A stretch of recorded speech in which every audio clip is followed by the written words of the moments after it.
By the end of this video, you're going to learn how to maximize your gut health.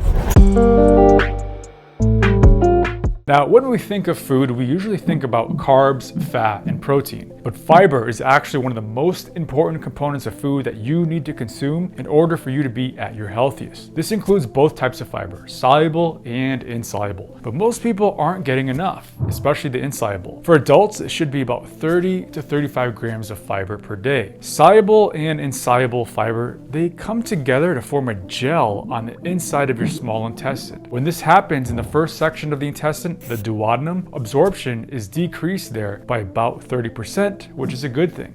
To get a little more specific, the rate of digestion and absorption of carbohydrates there, including starches, monosaccharides, and disaccharides, is dramatically slowed down. This ultimately slows down the delivery of these molecules to the liver, which results in a slower and a lower insulin release from the pancreas. Exactly what you want to prevent insulin resistance. Now, at the same time, this also prevents the liver from converting that excess energy into fat. There are 100 trillion bacteria that make their home in your gut. You can think of those bacteria as some being good bacteria and the others being bad. They are constantly in a battle with each other to claim as much gut territory as they can. The good bacteria, like Bacteroides, they need more energy to thrive and fight off that bad bacteria, like Firmicutes. Give the good bacteria both types of fiber and watch them win the war.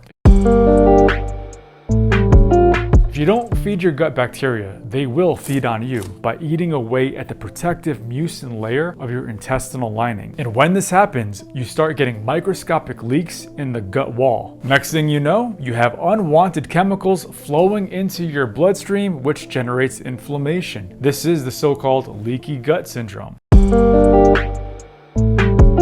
Another nice thing about fiber is that it moves the food down the intestine at a quicker rate, which stimulates the release of the gut hormone YY3-36, and this tells your brain that you're full. Soluble fiber is metabolized by gut bacteria into short-chain fatty acids, one of those being something called butyrate. This is great because butyrate is an anti-inflammatory molecule and it suppresses the release of insulin from the pancreas.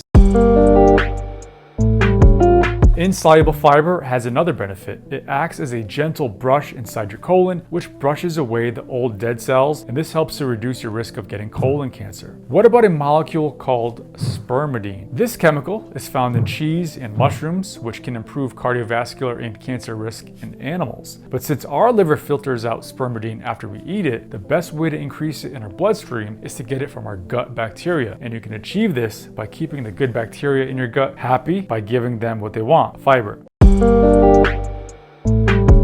Now there's so many foods, including bread, that have lots of fiber in them, but that is only the soluble fiber. So when you see bread with a label on it that claims to have 42 grams of fiber, guess what? That's the added soluble fiber. They add it back after they process that bread, which they already took out the insoluble fiber. The original form of the grain, meaning the whole intact grain, still has its original insoluble fiber. So the only truly healthy bread is the kind that is whole intact grain. For example, Ezekiel bread, which is in the freezer section. Now you can get insoluble fiber from other sources as well, but guess what they all have in common? They all are unprocessed food. For example, seeds, nuts, vegetables, legumes, and whole intact grains all provide insoluble and soluble fiber. You absolutely need both of them. Processed food removes the insoluble fiber and you can't add it back to the food or give it in the form of a pill. It just doesn't work that way. It's like trying to put toothpaste back into the bottle.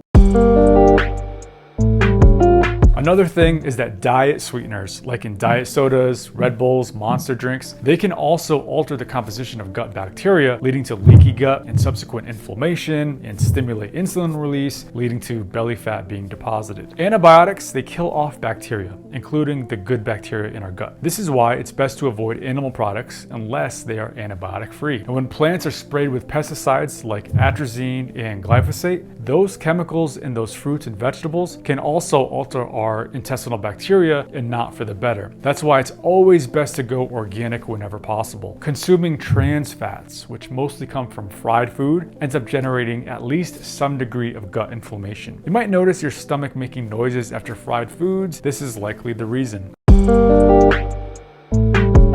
So the best way to maximize your gut health is to eat enough organic, unprocessed food. Most people need about 30 to 35 grams of fiber per day, food that has both soluble and insoluble fiber. And this is mainly going to come from vegetables, seeds, nuts, legumes, and whole intact grains. So that would include things like oats, quinoa, barley, amaranth, and long grain wild rice. And maybe you're wondering, do I need probiotics? Well, it depends. Check out this video for more information on that.